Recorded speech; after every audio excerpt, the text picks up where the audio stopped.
iyo nambaye neza ubundi hari ibintu mpita ntekereza nkanibuka mpita nibuka twaga twagiye gusenga nyine tugeze umwanya wo gushima Imana ujya kumva nyine ubundi iyo umukene ashimaga Imana byaga bitereka n'umuntu w'umukire ujya kumva umukobwa wo mu bakene ajya gushima Imana ngo ndashima Imana ngo ejo bundi ngo nagiye mu rutoki ngo ngiye guca ngo ibishwangara byo kuraraho ngo nkubitana n'ikinyarufu ngo nkitanga kukibona ngo nuko nticyanya ngo Imana ngiye kukitandiye yumvira nawe rwose noneho umuntu wo mu bakire rero umukobwa wo mu bakire ajya gushima Imana nyine agenda nyine yirya nyine akubita nyine imisatsi kabisa nawe arabyumva nyine azamura uturinete ajya kumva nyine ukuntu gusha ngo nyine ngo ndashima Imana ngo ndashima ngo ejo bundi ngo twari tugiye nyine ngo Kanombe nyine ku kibuga cy'indege ngo turi muri V8 ngumva ngo noneho ngo ducanga iruhande nyine ngo rwa Sikaniya ngo shango nyine ngo nuko umushoferi wacu nyine ngahita afata feri ngo nuko tubona se batugonze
ngize Imana nsanze muhari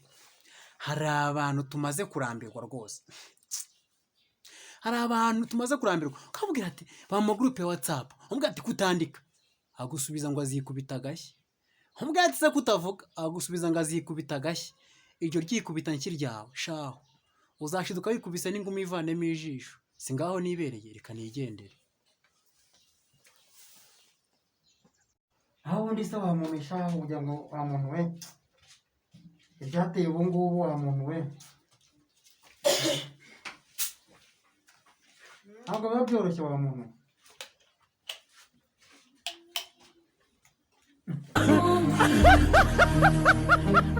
mbere yo kuvuga ko wanga umuntu cyangwa umuzira uzabanza utekereza ikintu kimwe ubundi umumariye iki mu buzima bwe umufashije iki mu buzima bwe ntuzi niba yaburaye ntuzi niba yariye ntuzi niba yambaye ntuzi niba yagize ate ntuzi niba ari no mu ikode ariko ngo uramwanga please uzashiduka wiyanze